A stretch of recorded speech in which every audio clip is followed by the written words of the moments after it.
रामकृष्ण हरी मंडळी. तर आज ना खूप मोठा इन्सिडेंट घडता घडता वाचला बरं का. काय झालं ना ते मी पुढं सांगतेच तुम्हाला. विठुरायाचीच कृपा म्हणायची, थोडक्यात वाचलं. त्यानंतर ना इकडे बघा, मी मस्त असं जिरं पाणी घेतलं. ते काय नड्याच्या खाली उतरत नव्हतं कारण लिंबू होता त्यामध्ये. खूप असं आंबट लागत होतं. म्हटलं व्ह्यू बघत प्यावं सकाळी सकाळी. मग ते पिऊन घेतलं. मग त्यानंतर ना मस्त आवरलं सगळी कामं. अनुश्रीचा टिफिन वगैरे आवरला, दिदूला स्कूलमध्ये सोडून आलो. आणि हे माझं गोंडस बाळ बघा कसं बसलं आहे छत्रीच्या खाली. खरं तर हा सायकलमध्ये आणि तिरका पाऊस येत होता त्यामुळे त्याला तो लागत होता. आणि साहेब गेलेले जिमला, मग मी सानूला सोडायला गेलेले. त्यानंतर घरी वगैरे आले. आहोंसाठी मस्त गरम गरम नाचणीची भाकरी केली आणि मध्येच शिवबा उठला होता.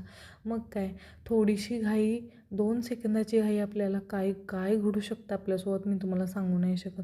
इकडे ना मला ना भाजी टाकायची होती पटकन. मग त्यासाठी ना मी कुकर उघडायला गेली, शिट्टी काढली आणि म्हटलं वाफ गेली असेल आता कुकर उघडावं. मग मी असं झाकणाला प्रेस करत होते.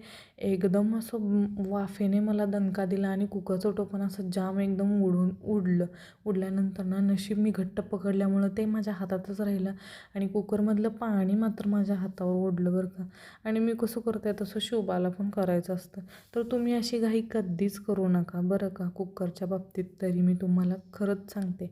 आणि चला तर मग आजच्यापुरतं एवढंच. पटापट आपल्या चॅनलला सबस्क्राईब करा. Bye bye.